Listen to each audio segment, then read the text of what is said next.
Hi, everyone. Welcome to Data Quality 101. What is data quality? We are going to go through a couple of housekeeping items before we get started today. So we are recording today's session, which will last approximately 60 minutes. We will post a link to the recording and the presentation slides to the HUD Exchange in the near future. And during this training, everybody will be in listen-only mode, and we do want this to be as interactive as possible. So we encourage you to use the chat box that you see on the right side of your screen. If you don't see it, on the bottom of your screen, there's a little three-dot thing that if you click on, you should find the chat box. And when you post things there, please make sure that your to response is to all the participants so everyone can see them.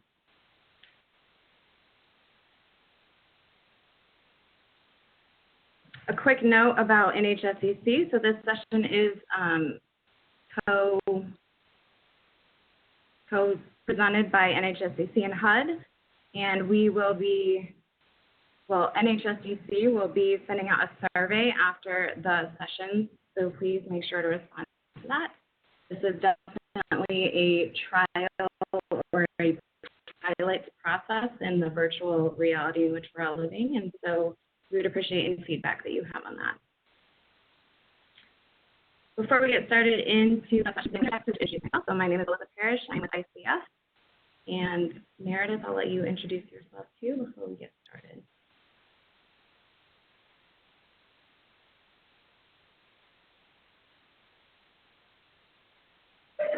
Meredith, I think you're still muted.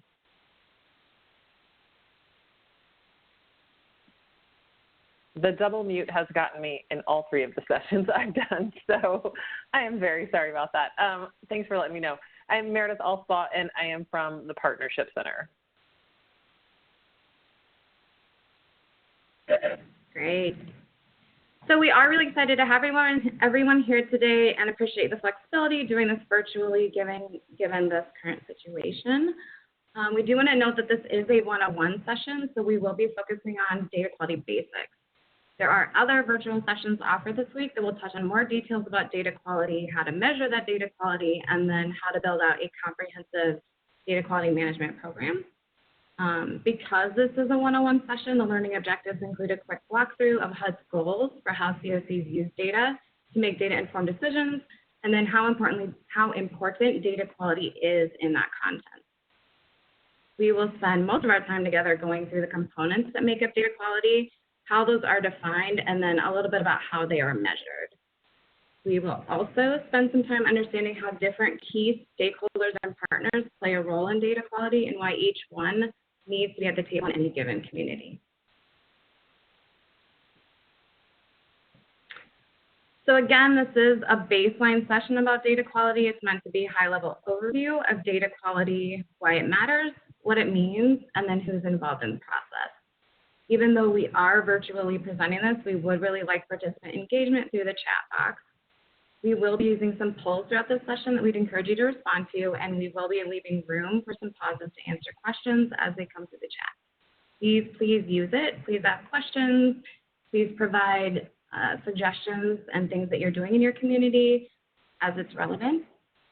Once we go through the overview of the data quality components and who's involved, we will end with talking through an action plan to help you think through your next steps related to data quality within your given community. So, to our first poll, who is with us today? So which entity are you presenting or which entity are you representing? And you can select all that applies. So if you are representing both a COC and an end user or participating organization, please select all that apply.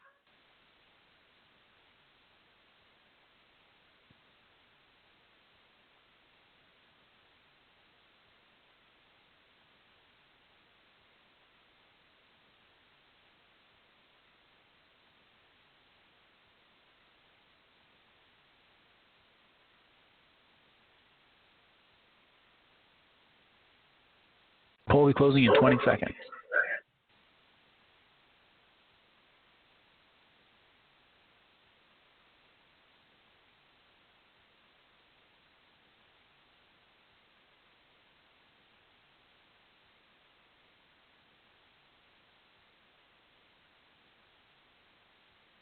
All right. So we've got some great answers. It does look like HMIS Lead Administrator is the largest portion, but we do definitely have some COC representation and some HMIS Participating Organization presentation, few funders. So that's great. Thank you. Our next poll is really a question that will be a short answer of why did you choose this session? So I don't know the character limit on the short answers, John, but quick one sentence reason why you chose this session today.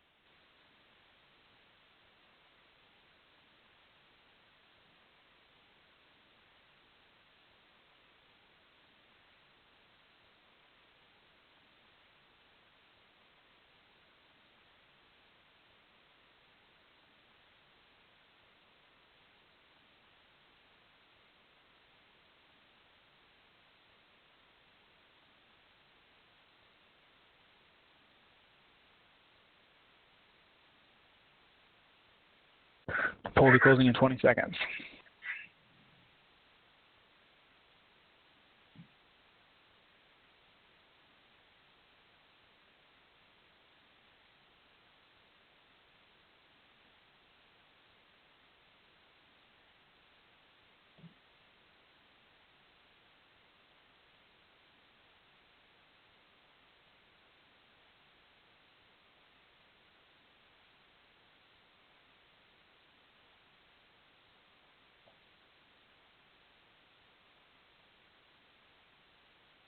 Right. Looks like the poll ended. I do see a couple questions that I wanted to touch on out loud. We will be posting the slides, and the session is being recorded. And Meredith, I think I'm going to hand it over to you. Okay. I'm not sure where I'm echoing from. Is that better? Mm-hmm. I just want to add in here, too, for you folks on the chat, please feel free, if you didn't get a chance to add your reason for participating in the poll, because it looks like it might have closed a little quicker than some of you were prepared for. Please go ahead and add that to the side so that we can have the group perspective on that, too. Okay, so let's move on here. Let's talk, sort of set some baseline standards. Let's talk a little bit about what we're here for today. So I want to start out talking a little bit about the SNAP data strategy to improve data and performance. This is something that I know we've talked about at past NHSDC conferences. I believe this is something that's been talked about on the HMIS system administrators calls. There's been a variety of places where we've talked about this, but it really is sort of foundational to what we're going to be talking about today. So the data TA strategy has been available since 2018. It serves as a framework for by which TA is provided to communities related to data quality and performance. While the goals within the strategy are aspirational and shouldn't be used to monitor projects for compliance, HUD does believe, and those of us that were part of this process in these conversations do believe that they are realistic to achieve. The strategy addresses all pieces of data quality, completeness, including system coverage, timeliness, accuracy, and consistency. The strategy also provides some benchmarks to assist communities in making data-driven decisions based on accurate information. So COCs, HMIS leads, and organizations all really are going to be working together to review the strategy to set local goals and performance indicators.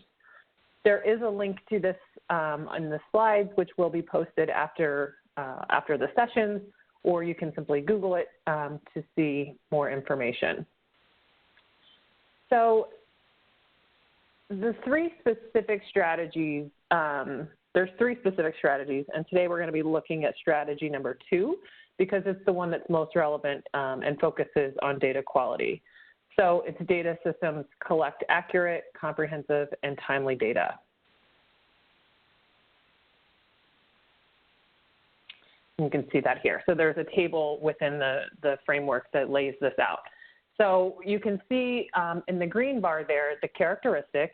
So the first characteristic is about bed coverage across the continuum for both funded and unfunded projects.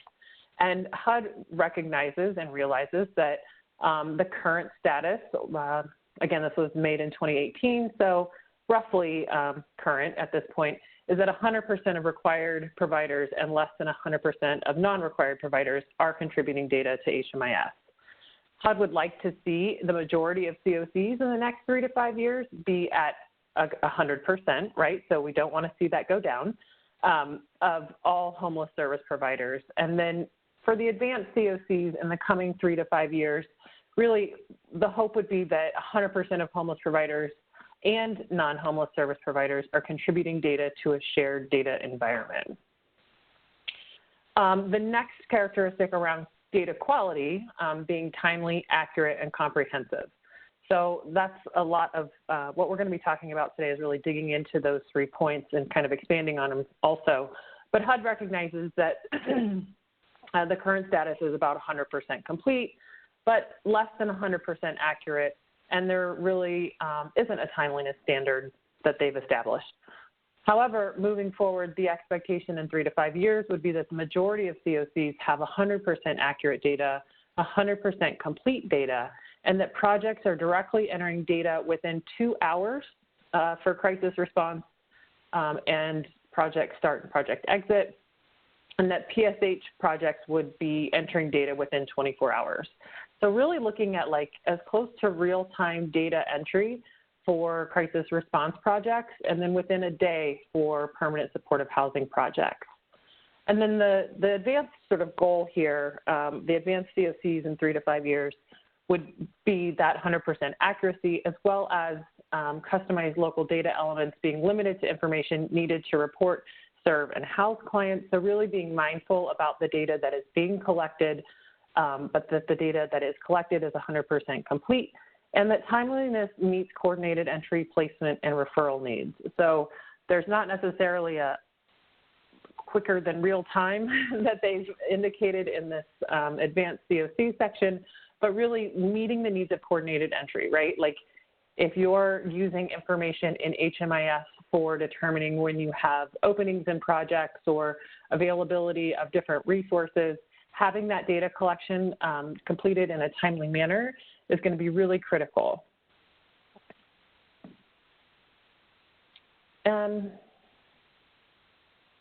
So let's dig into really talking about what is data quality. And I think I'm going to turn it over to Alyssa to take us from here.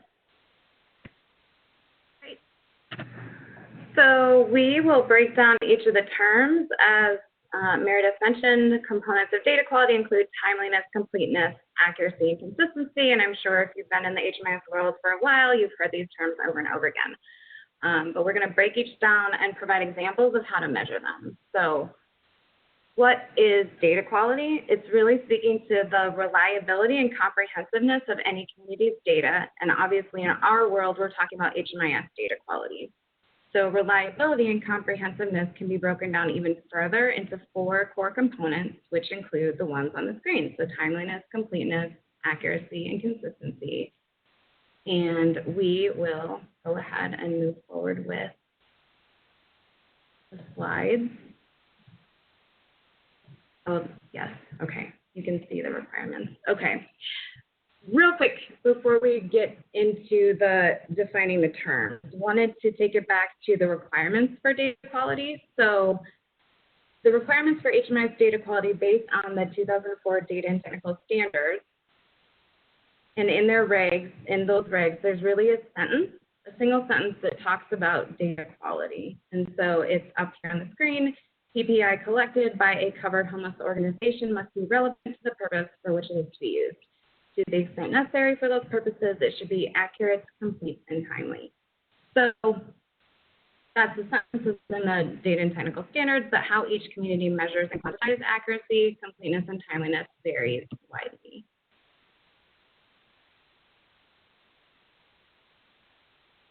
So I think we are on our next poll here. So let's start with our strengths within the community. So on which data quality component is your community doing well? And we've got our timeliness, completeness, accuracy, and consistency as our options. And then maybe once you answer, write in the chat box why you're doing well in this component. What is it that's bringing you success here?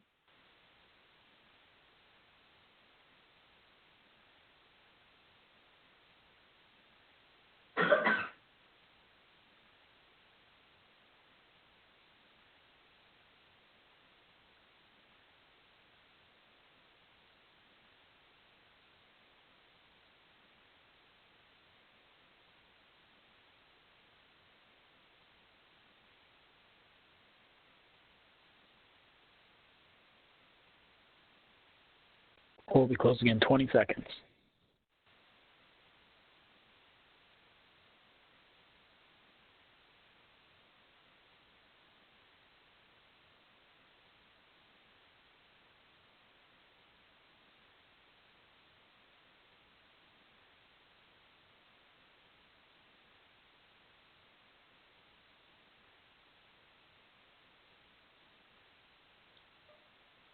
Ooh.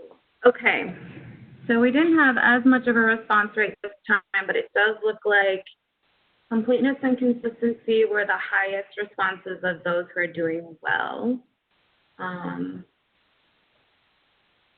Curious if anybody had questions or thoughts on why they're doing well, but I don't see any responses in the chat. So we will go on to the next poll, which is the opposite of strengths.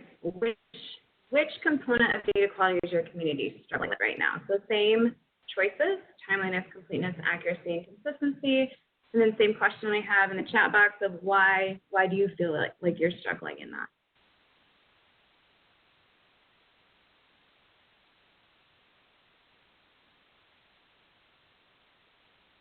See one response with completeness is easiest. We'll get into that.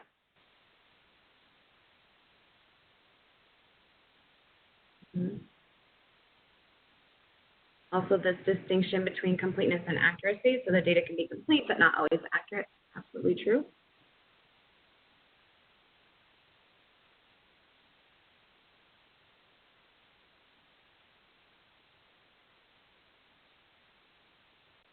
Poll will be closing in 20 seconds.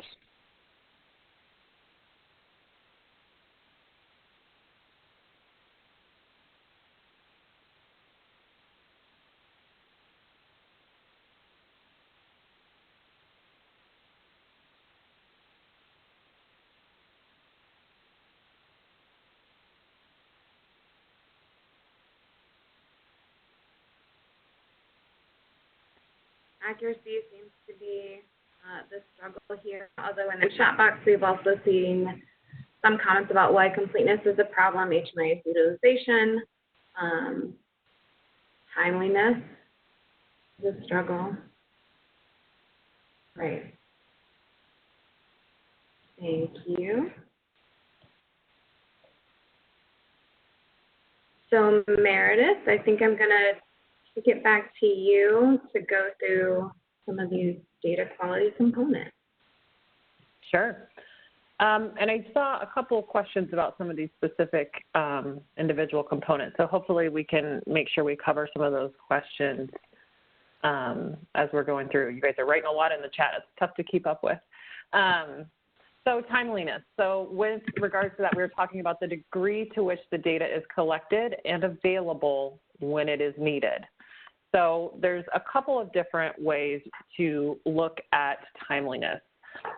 First of all, there is in the HMIS data quality framework, there is a question. So that's in both a standalone HMIS data quality report that vendors were asked to make available. It's also one of the first 6 questions in the COC APR as well as the ESG paper.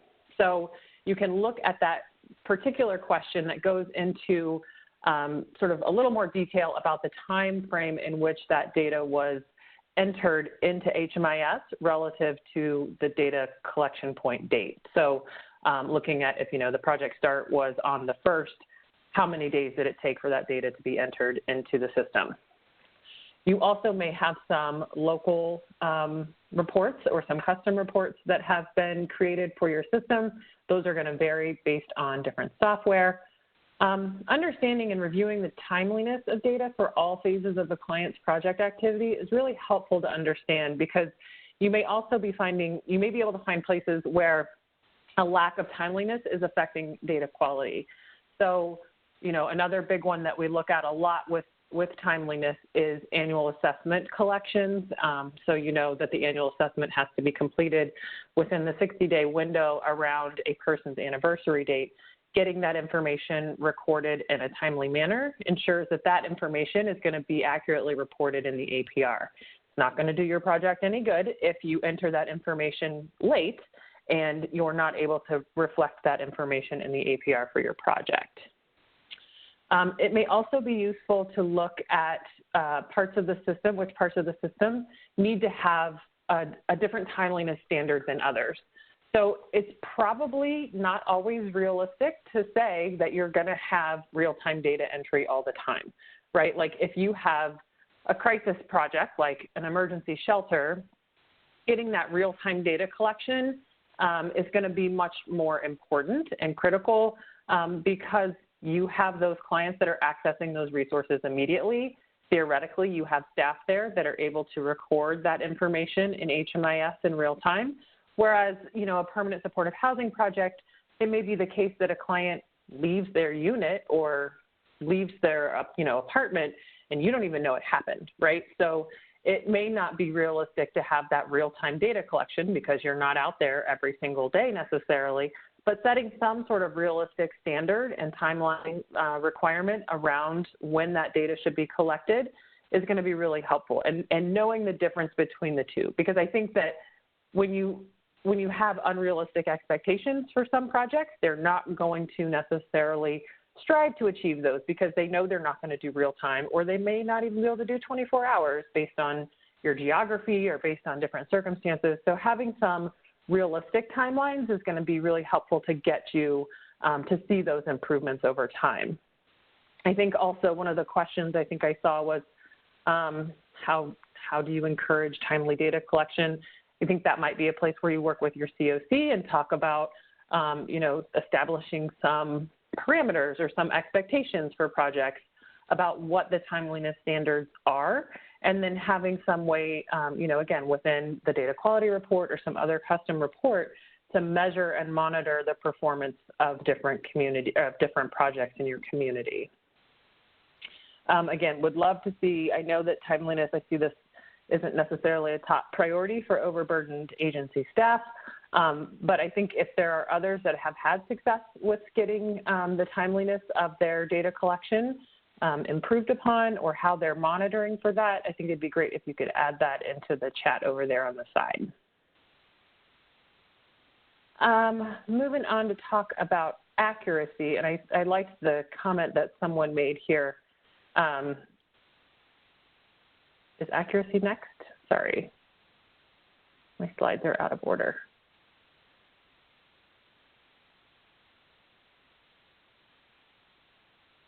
Completeness is next. Thanks. Sorry about that.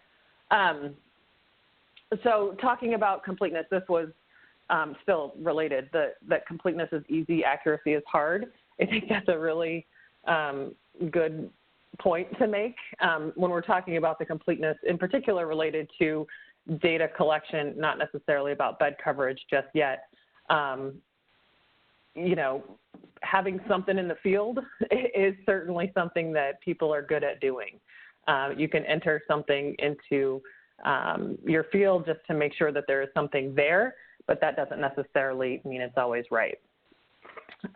So it's generally easy to measure completeness, right? We have a variety of different reports that have client doesn't know, client refused, data not collected, where you can measure that information.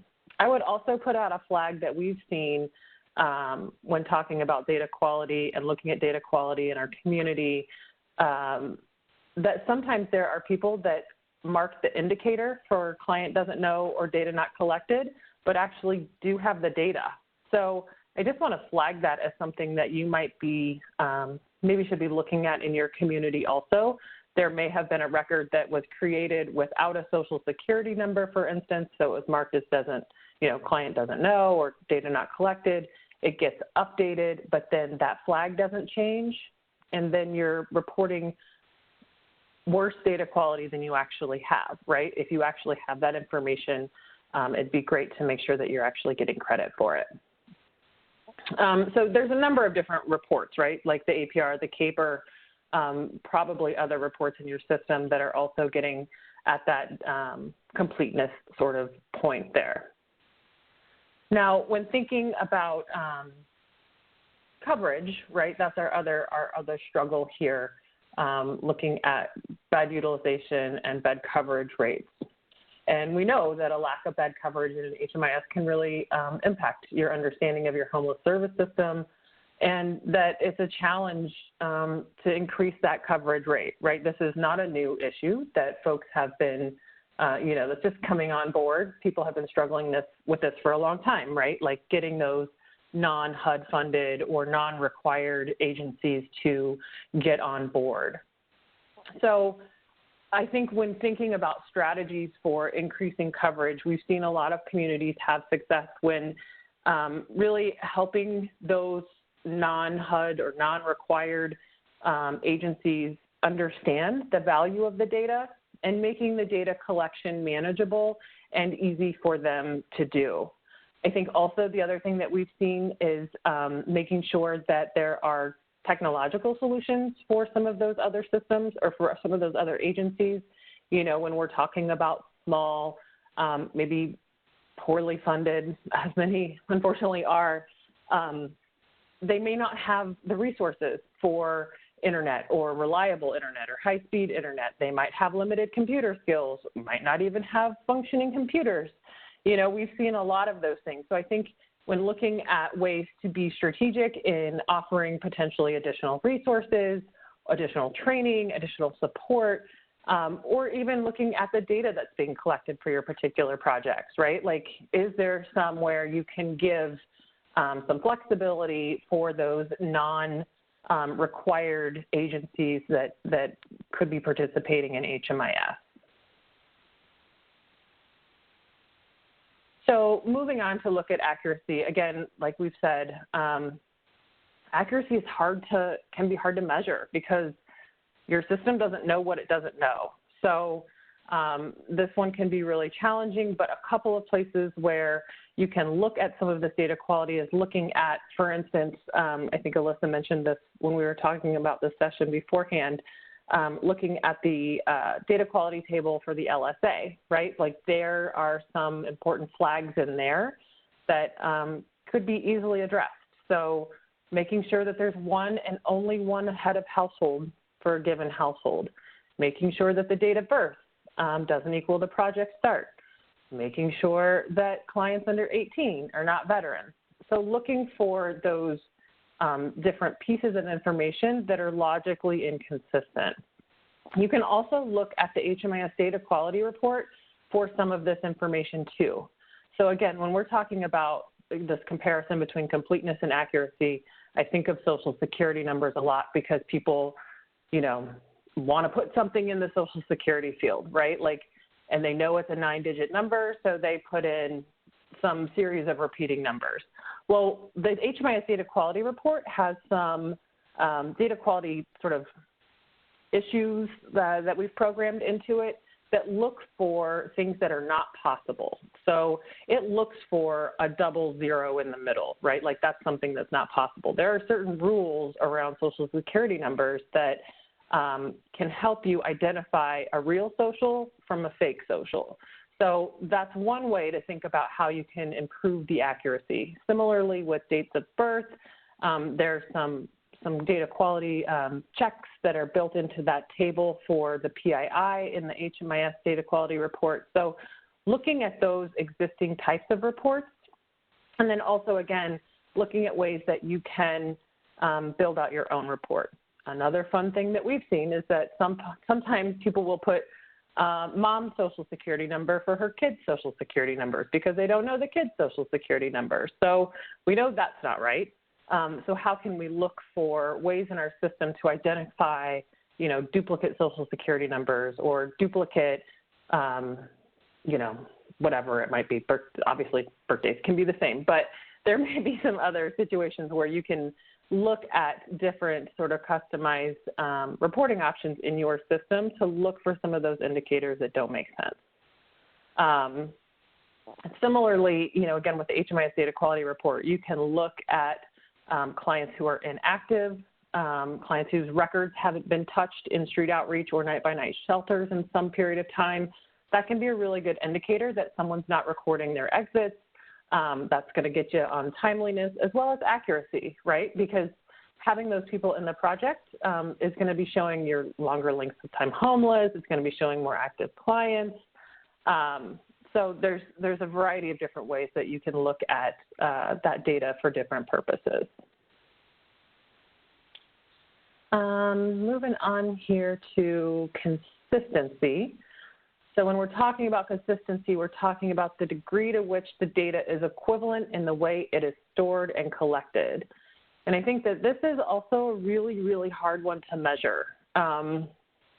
Consistency, you know, there's not always a report to be able to run on this, but this is where maybe you can look at your training methods, your training resources, and look at, are you training organizations the same way? Do all of the users understand the data elements in the same way?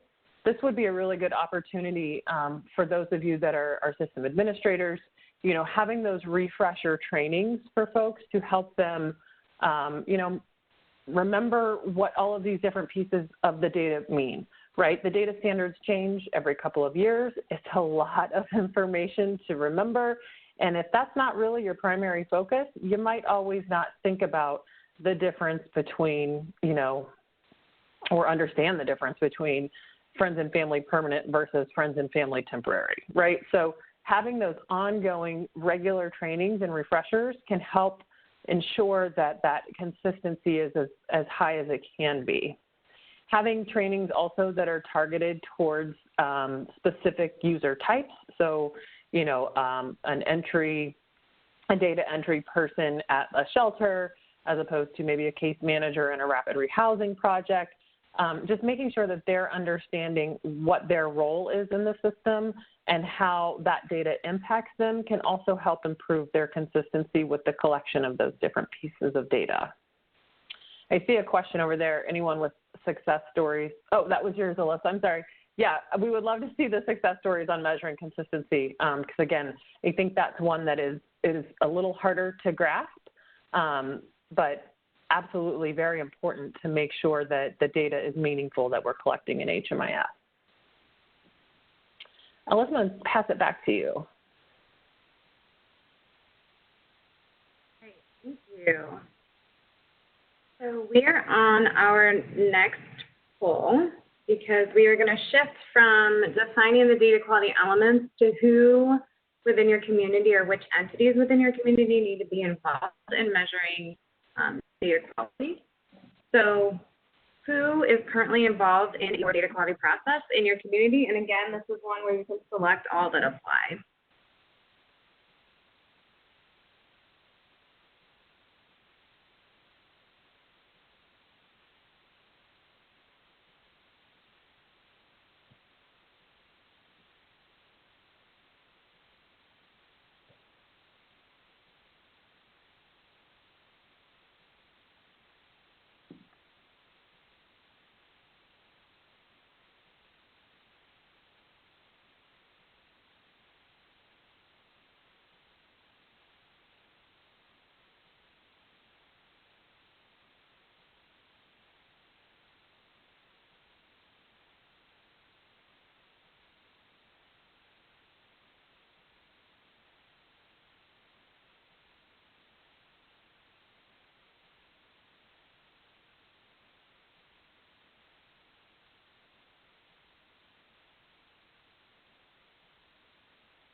applications here, see as many for HMIS Vendor, other vendors.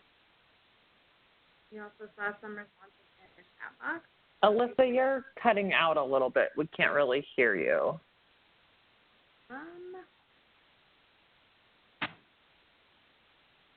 Or is it any better right now? It is a little better right now, yeah. Okay. So we also got some responses directly in the chat about who's involved. So HMIS Lead and the participating organizations work together. COC is involved a little bit, but not significantly. And if agencies are involved, it's of their own choice. Okay. Well, we're going to go through the different stakeholders involved and why they should be involved. So for data quality to be fully addressed within a community, each of the stakeholders need to be involved and then also understand their roles and responsibilities related to HMIS and data quality. Most communities see that each of the stakeholders are involved in some way, but maybe not with clearly defined roles and responsibilities to ensure that everything that needs to be addressed is addressed. And also that the lines aren't getting blurred between and among the stakeholders in their roles related to data quality. So Sam mentioned that the COC is kind of involved. HMIS Lead and organizations work together. Don't know if there's, governance in place that really codifies those relationships, but we will go through each of the different stakeholders and how, in an ideal world, they would be involved in data quality. So we will start with the COC. So the COC is the entity that can serve as both the incentivizer and the enforcer of data quality. So they have both the carrot, which is often money, and the stick, which is also often money. And the COC helps the community understand how high data quality supports the other efforts of the COC in addressing and ending homelessness in the community. It also helps, the COC helps make the connection on how they are making data-informed decisions and also adjusting the homeless services system to best serve clients using that data in the system. The COC also empowers the HMIS Lead to do the day-to-day work of implementing a comprehensive data quality management program and communicates to the community why the HMIS Lead's role is so important in data quality efforts. The partnership between the COC and the HMIS Lead to provide consistent messaging about the importance of data quality and how it fits into the larger community priorities is really essential. I know that we have a lot of HMIS Leads on this call, and so in communities where the COC is not as largely involved, I think you are feeling kind of that pressure or that strain of you being the only one involved in that work. And so the COC's role is really essential in this and connecting it all back to the larger COC goals and processes, and then also helping with enforcement and incentives.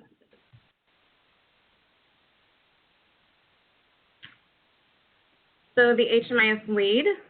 So while the HMIS Lead carries out the day-to-day work of monitoring the data quality in HMIS, they do need to have, again, the support of the COC to enforce those efforts and help the community understand that it isn't just the HMIS Lead that's asking the providers to focus on data quality. It really is the COC and how that is related back to their goals, overarching goals.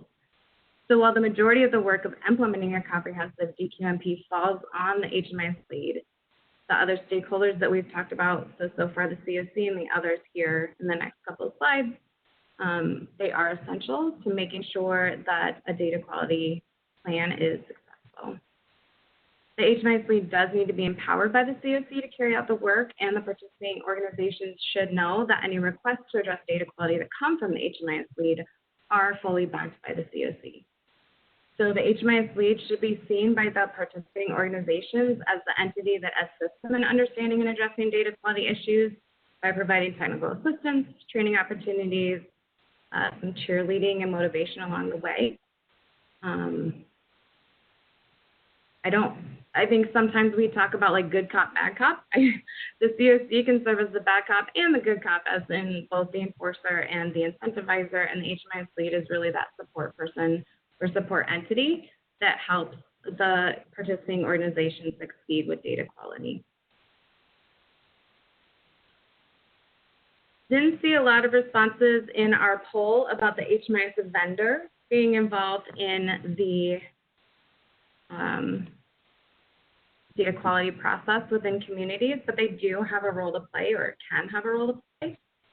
So the entity that holds the contract with the HMIS vendor does have the direct line of communication with the vendor, but any stakeholder that's involved in HMIS or data quality within your community can provide feedback on how HMIS could be improved to ensure effective and efficient data entry into HMIS.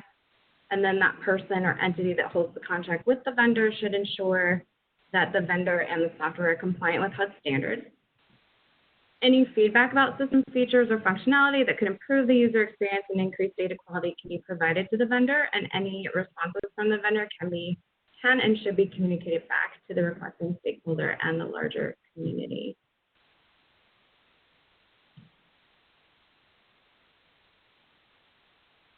So participating organizations, we know that they have a very large role to play in data quality, since they are the ones entering that data into the system. But in order to understand the role that they play in HMIS data quality, they do need to understand how the COC's overall goals and data quality plays a part in those goals. So when participating organizations don't have a connection to the larger COC and the COC's priorities, data quality suffers because there's not that connection between the work that they're doing by entering the data into the system every day and the larger goals of addressing and ending homelessness across the community.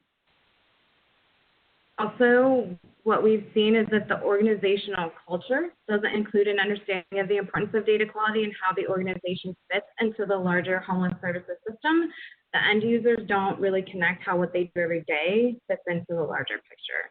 So there is an organizational culture of data quality that can be fostered and built. And it is a culture, and it does start at the top. So making sure that participating organizations know where they can find resources to assist them in their data entry efforts, and then also make sure that the HMIS Lead is responsive to those requests for assistance is important. Local and state funders, while HMIS is required for HUD and federal partner countries, as we all know, state and local funders often play a huge part in the homeless services system within any given community, which means that they can help ensure a comprehensive HMIS by requiring that their grantees enter that data into HMIS, and then also abide by the HMIS's data quality plan. The reason why is because HMIS does have the ability to be a really robust and comprehensive data set about those at risk of and experiencing homelessness in the community. But this does often require the partnership with local and state funders that provide grants for homeless service providers in your community. So I think sometimes there's a language barrier. So if we can find ways to partner with funders and speak their language and also show the benefits of HMIS and how it can be used to meet their reporting requirements for their grantees, can be really beneficial.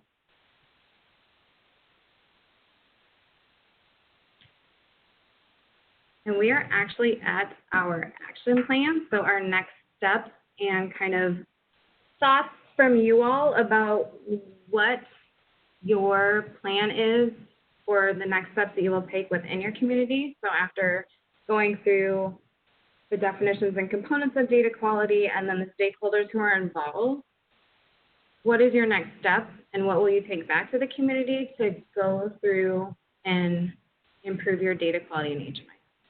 So is it a what? Is it a who? Is it a when? Is it a why? Is it all of this? We would love some interactivity in the chat box to hear from you. And Meredith, I don't know if you have anything. Yeah, I was thinking about some questions when you were talking about that and the different sort of stakeholders and the roles that they play. And I was thinking about, you know, a lot of the folks on the call are system administrators. And I was thinking about the fact that, you know, all communities really are using data in such a different way these days and making dashboards and making these custom reports and making these visualizations for data.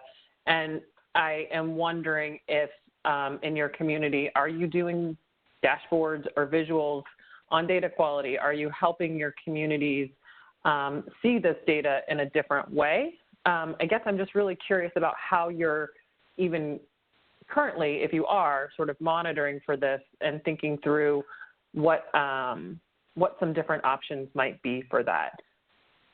I think that, you know, just one specific example of something that we did in my community at one point, you know, we just made a list and like listed agencies or project names of who had the best of any particular data quality indicator.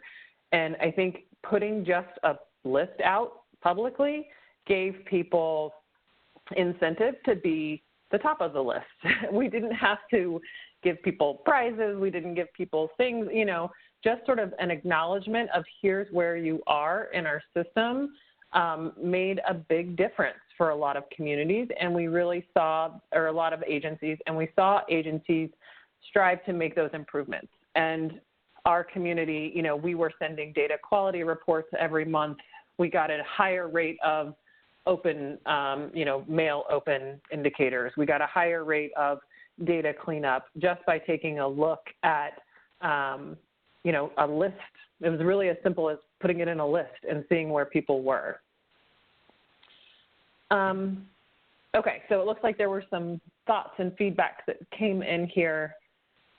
If your COC is not committed to data quality, how can you begin to build buy-in? That's a really good question. I don't know how your COC isn't bought into data quality, so I'm struggling to come up with something. But I think if others are struggling with that issue or have overcome that issue, that would be really helpful to chime in there. Meredith, you asked about dashboards, and I think using graphics and interactive dashboards that lets people see data at a high level, and then those who want to dig further into the data through those interactive dashboards is a really tangible step that you can take to build buy-in both at the COC level and the other stakeholder level. It's pretty, it's not threatening, it's an easier digestible way to really show data. And I've seen that be successful in communities for multiple types of stakeholders.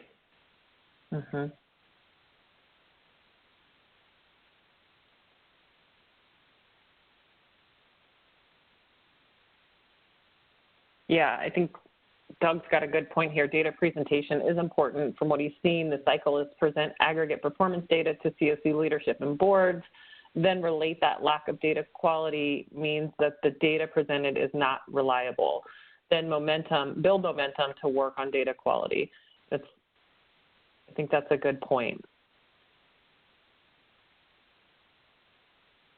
I think going back to the question about if your COC is not committed to data quality, I mean, you know, you've got, I mean, the system performance measures continue to be a very large piece of the NOFA every year, and then as communities are really using HMIS to build out their binding lists for the purposes of coordinated entry, if the goal is to serve those that are most vulnerable in your community, the data in HMIS has to be really accurate to make sure that you truly are prioritizing those most vulnerable in your community.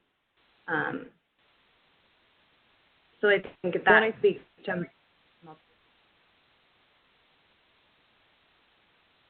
Sorry, Alyssa, I didn't mean to cut you off. No, go ahead.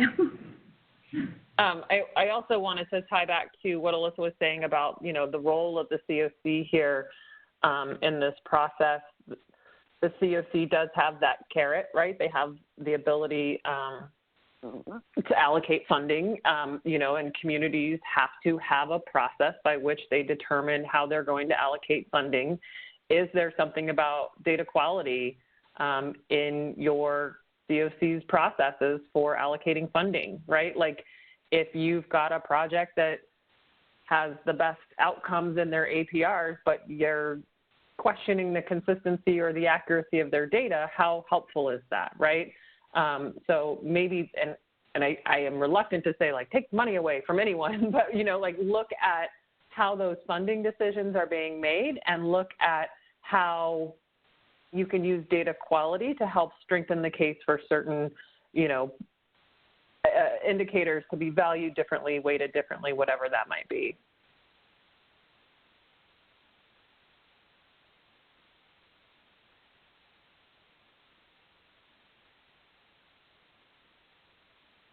Oh, that's great. But so Doug writes also that they have support from a university research center. They want to use HMIS data, so they're assisting with several TA projects, including data quality. I think that's a really cool example of getting buy-in in a different way. Like, our data is meaningful, right? Like, I think as data people know our data is meaningful, but I don't know that that always translates well to everyone else. But to tie that back to, like, other work or other opportunities, other ways to use this data is going to be really critical. And I think even too, when, you know, again, COCs are doing pretty amazing things with data these days and doing warehouses and integrating other data systems in with your data and looking at child welfare or justice data, health data, whatever it might be. In order to get really meaningful impacts and results from those, you're going to have to make sure that your data quality is as high as other systems' data quality, right? Like that you're able to contribute and have reliable data with all of these efforts in research projects and data integration projects that you're working on in your community.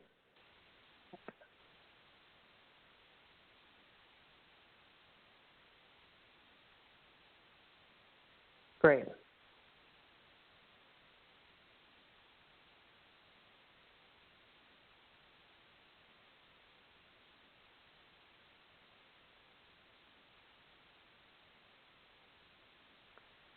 Okay, it looks like it's slowing down. Yeah, go ahead. It looks like it's slowing down a little bit in the chat, so we can move forward. And we just wanted to, there will be links in the slide deck once it's available to these resources that dig more into data quality. So they are on the HUD Exchange, and the links are right there in the presentation slide deck. There was a question about what industry or field does data quality well. Meredith, I don't know if you have an answer to this. I was going to say pretty much what you had said earlier about as we see more data integration projects in warehouses across country, like data quality on all sides of those data warehouses is really, really vital to make sure that we're matching data accurately and that the data is really telling an accurate story of the clients that are in those warehouses or integration projects. I don't know of any specific field that's been touted as doing it really well. Meredith, I don't know. I don't know that I do either, but I would agree in the integration projects I've seen go together. I mean, I think both systems have to clean up their data, right? Like, it's inevitable that there's going to be something that someone has to clean up in their data. But yeah, I can't say that I can point to any one particular one and say theirs is the best.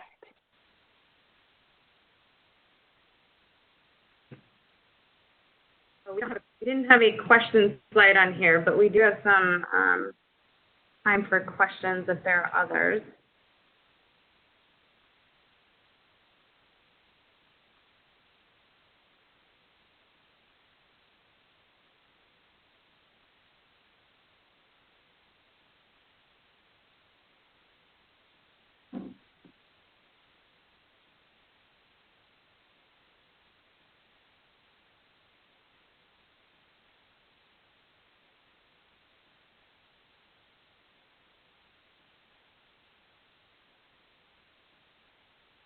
The data issues that are specified in the HMIS standard reporting glossary, that falls into the accuracy category, Meredith? Yeah, I sent a response back to that one. So they're like specifically I was thinking of in the Q2 and the personally identifiable information, we call out those data issues around like rules for valid social security numbers, rules for valid dates of birth, those kinds of things. So in that regard, we're looking at accuracy in those in that particular section.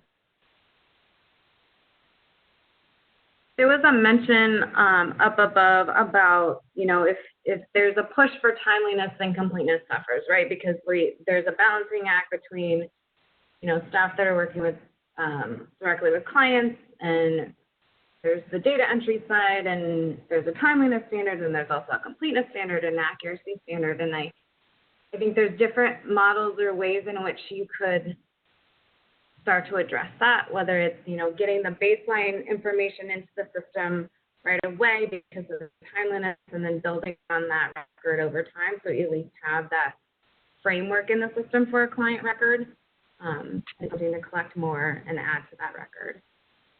Yeah, I think that's a good point. I mean, collecting that data, and it's starting with timeliness, right? Like if you're entering that data as close to real time as possible, your odds for accuracy are going to go up, because either that person is sitting right in front of you and you can ask them, hey, double check that social because I don't think that's right, or whatever the issue might be. You can check yourself and your data collection and entry in real time. Whereas maybe if you write something down on a piece of paper and you say, oh, I'm going to come back and do this later today, or I'm going to come back and do this at the end of the month when I do my stuff, and you get to your piece of paper and you're like, I don't know if that was a 2 or a 7, you know, and so now you don't know that your data is accurate. And so, you know, starting with those smaller pieces of timeliness that you can control to help build upon and improve your completeness and your accuracy and your consistency over time are going to be really important.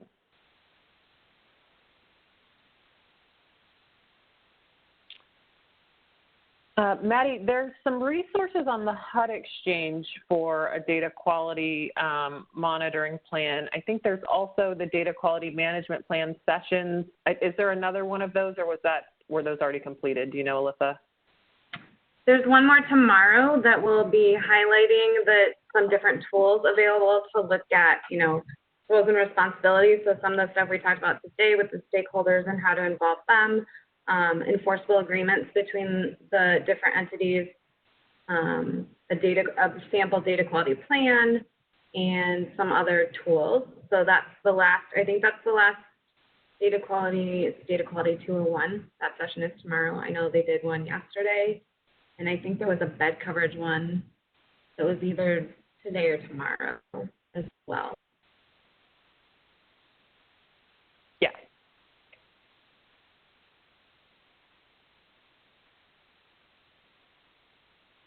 There was a question about the recording in the slides. So there isn't any recording or slides currently available on that link on the HUD Exchange. I think those will all be populated after all of the sessions are completed. So maybe not end of this week, maybe next week, but soon after these are done. But none are available like right now.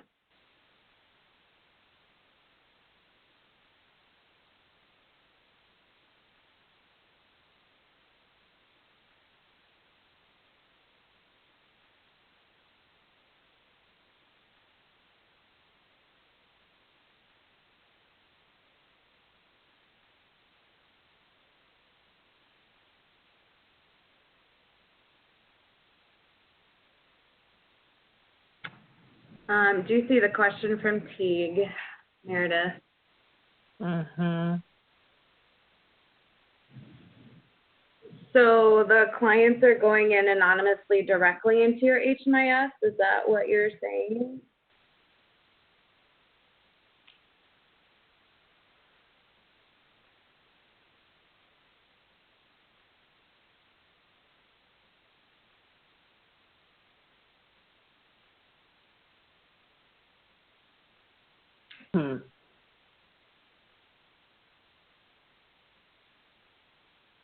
I mean, that's a tough one, because you know, you are beholden to your state and local laws that require, you know, certain factors for privacy or security, and you know, I'm not sure that I have a good answer for that question right now. I guess, you know, when we're talking also about data quality, we're thinking about, you know, creating duplicate clients and avoiding that so as to minimize the amount of bad data in your system. So I guess my thoughts on having anonymous clients is there a naming convention? Is there some sort of identifier, unique, you know, beyond their name and date of birth and social, that you can make sure that they are the same client when you're going back and entering information about that particular client, so that you're not creating a fake client when they're in shelter and then a fake client when they're in housing, and then that same person getting another fake client when they're in a different housing project. I mean, so if there was some way to minimize the anonymous data damage, I suppose, on your system, but I don't have I don't have anything else specific to how you would deal with those particular clients.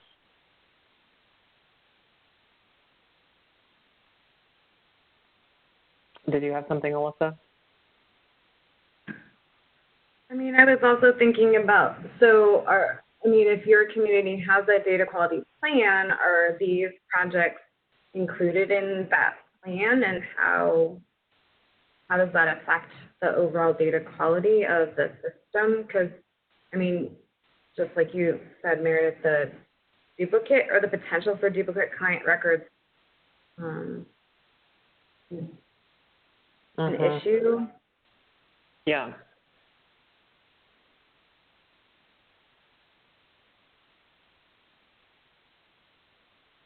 That's a good, hard question to end on there, Teague. Thank you. Yeah. I wish we had a better answer for you off the top of our heads. But yeah, it is after 4 o'clock, so I think we probably should wrap up here. Thank you all so much for joining us today, and hope you're able to participate in some of the other sessions later today or tomorrow. I guess there's no more today. Tomorrow. Thank you. Thanks so much.